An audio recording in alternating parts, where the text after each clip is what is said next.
आवाज आनी बेटा पीछे तक। ठीक है, सबसे पहले भाई आनंद समाज में जन्मे सभी संतों गुरुओं को नमन वंदन करता हूँ। नमन वंदन उन सब महामानवों को भी जिन्होंने यहाँ आजादी की लड़ाई में अपना संपूर्ण योगदान दिया। नमन वंदन यहाँ बैठी तमाम माताओं बहनों को, भाइयों को, बुजुर्गों को। साथियों, चुनाव है आपकी जिला पंचायत सीट पर। चुनाव में तमाम प्रत्याशी उतर रहे हैं और उतरना भी चाहिए, क्योंकि लोकतंत्र की खूबसूरती ही है कि सभी पार्टियों को चुनाव में उतरे और उतर करके अपनी ताकत आजमाइश करेगी कि इसमें कितनी क्षमता है। लेकिन मुझे आपसे कुछ विशेष बात करनी है। मुझे वो बात करनी है जो आपके हक और अधिकार की बात है। जिस बात को कोई नेता करता हुआ हिचकिचाता है, नेता करते हुए डरता है। वोट तो अब तक आपने सबको दिए।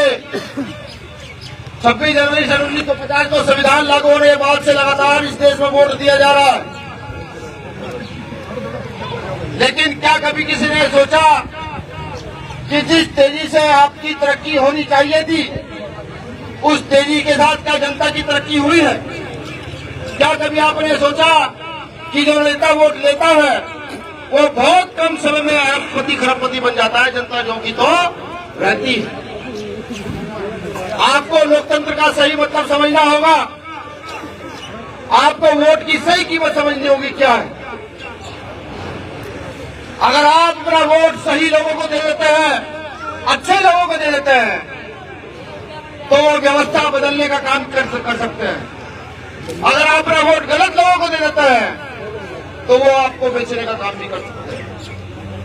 जैसे मैं उदाहरण के लिए बताऊं, चुनाव तो ये इस जिला पंचायत सीट का है, लेकिन ये वोट इतनी ताकत रखता है कि अगर आप सही वोट दे दें तो आपके बच्चे की अच्छी शिक्षा हो सकती है। अच्छी शिक्षा कैसी कि जैसे यहाँ बड़े बड़े व्यापारियों के बच्चे बड़े स्कूलों में पढ़ते हैं, अच्छे स्कूलों में। जैसे कलेक्टर का बेटा अच्छे स्कूल में पढ़ता है, जैसे किसी एसएसपी का बेटा, किसी विधायक का बेटा, मंत्री का बच्चा अच्छे स्कूल में पढ़ता है, जिसकी फीस 20-50,000 रुपए है। अगर आप अपने वोट का सही प्रयोग कर ले तो उन स्कूलों में आपके बच्चा भी जाकर पढ़ सकता है जो मेरे सामने बैठा है, अगर इस वोट का सही प्रयोग कर ले।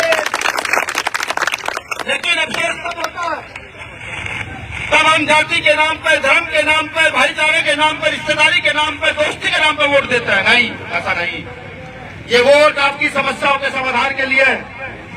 ये वोट ही है जो आपके गली खड़ंजों का निर्माण करता है।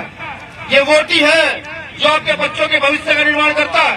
ये वोट ही है जो आपको अच्छा इलाज दिला सकता है। ये वोट ही है। अगर आप इस देश में अपना शिक्षा मंत्री बना ले तो एक कागज पर एक साइन का कई बार कि यहाँ गरीब अमीर का बच्चा एक स्कूल में पढ़ेगा, समस्या का समाधान हो जाएगा। लेकिन हम सीधे बोले लोग, हम नहीं समझते। हमारे साथ सामने तो जो हाथ जोड़कर आ गए, हमने वोट दे दिया। नहीं, व्यवस्था बदलिए। डॉक्टर अम्बेडकर इसलिए लेकर के गए थे वोट का अधिकार कि अगर गरीब, मजदूर, किसान, शोषित, वंचित खड़ा होकर के, दलित, पिछड़ा वर्ग खड़ा होकर के इस वोट की ताकत का प्रयोग करके अपने नेताओं को जिताएगा। जैसे आपने नगीना से भाई चंद्रशेखर आजाद को जिता करके भेजा, वो संसद में क्या बात कर रहे हैं? मनरेगा की मजदूरी बढ़ा दो, पीआरटी जवानों के पैसे बढ़ा दो, गांव में भोजन माता जो स्कूलों में पढ़ाती है उनके पैसे बढ़ा दो। वो जाकर के संसद में नवाजों को उठा रहे हैं। वो कह रहे हैं कि एक जैसे स्कूल कर दो, एक जैसे हॉस्पिटल कर दो। इन बातों को उठा रहे हैं। अभी गुरु रविदास जयंती पर भी उन्होंने खूब हंगामा किया। सरकार छुट्टी देने के लिए तैयार नहीं, परमिशन देने के लिए तैयार नहीं। उन्होंने कहा कि नहीं, छुट्टी होनी चाहिए। मजबूरन उत्तर प्रदेश गवर्नमेंट को एक लेटर निकालना पड़ा, छुट्टी सरकारी कर्मचारी की छुट्टी रखवानी चाहिए। ऐसे नेताओं की जरूरत है या फिर ऐसे नेताओं की जरूरत 5 साल में आएंगे, कलेक्टर कुर्ता पजामा पहनकर कहेंगे वोट तो आपने वोट दे दिया, फिर आपके घर में कोई मरे कोई जिए, आपका बच्चे की पढ़ाई अच्छी तरह हो या ना हो। ऐसे लोग चाहते हो? किसको चुनना चाहोगे? इतने सारे किसान मर गए, किसी की कान पर कोई जू नहीं रहेगी। कोई बोलने के लिए तैयार नहीं है। मैं तो गर्व करता हूं अपने नेता पर, हमारा नेता सड़क पर भी लड़ा और संसद में भी लड़ रहा। तो मैं अपील करता हूं आप लोगों से कि इस वोट की ताकत को पहचानो। भीम आर्मी आजाद समाज पार्टी के लोगों के चेहरे की तरफ देखो, जो रात दिन तुम्हारे हक अधिकार के लिए लड़ता है। तो ये आप वोट अब उन्हीं को दो। उस वोट लेने के अधिकारी भी वही है कि वो जब रात दिन समाज का काम कर रहे हैं तो वोट भी उन्हीं को चाहिए। तो मेरा निवेदन है, बातें तो बहुत सारी है लेकिन आज आखिरी दिन है, बहुत सारे गांव में जाना है। आर्य का चुनाव चिन्ह है, ये खड़ा आपका प्रत्याशी डॉक्टर अंकित आर्य। ये भाई चंद्रशेखर आजाद जी ने इसको यहाँ लड़ाया है। भाई चंद्रशेखर आजाद जी ने इसको यहाँ लड़ने के लिए भेजा है और आप लोगों के दम पर लड़ने के लिए भेजा है कि मेरे अपने लोग, गरीब शोषित वंचित वर्ग के लोग इसको बिना पैसे के जिता कर भेजेंगे।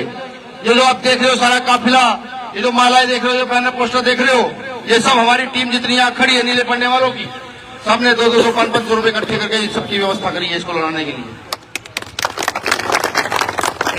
और भीम आर्मी ये काम करती है पूरे देश के